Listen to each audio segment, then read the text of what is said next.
Kapag meron kang ngipin ng pusang itim, ikaw ay magbibigay ng swerte sa manok na pansabong.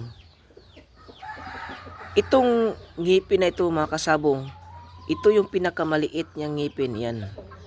At ito naman yung pangil ng pusang itim.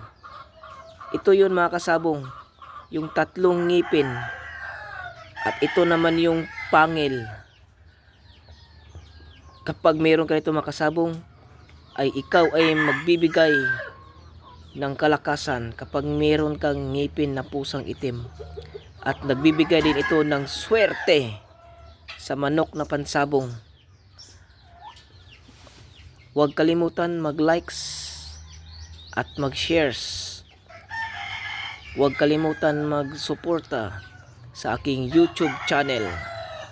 Huwag kalimutan mag-subscribe at mag-likes sa aking YouTube channel, sa aking White Chicks Eggs. White Chicks Egg. White Chicks Egg. Mag-follow lang para mabigyan kayo ng bertud sa sabong sa manok na panabong. Bihira lamang magpagkalooban ka ng pusang itim.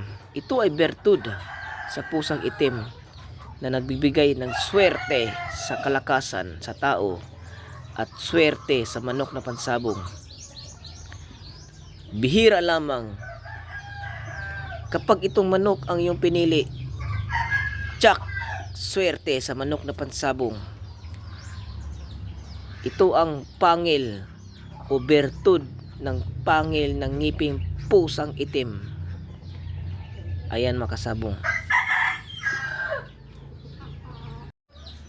Mga kasabong, ito yung bertud sa ngipin ng pusang itim. Ito yung pusa na tigre at ito ring pusa na puti. Nung ako'y elementary, makasabong, ay biniyayaan ako at pinagkalooban ako ng isang ngipin na pusang itim. Ito yung pangil niya na itim at ito yung ngipin niya. Sobrang swerte ko, makasabong, nung ako'y biniyayaan. Lagi akong swerte sa manok na pansabong. Ito yung ngipin niya, makasabong. Meow! Kaan ka namin. Ayan.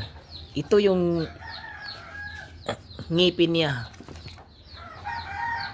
Bihira lamang na pagkalooban ka ng ngipin ng pusa. Ito ay bertud sa sabong.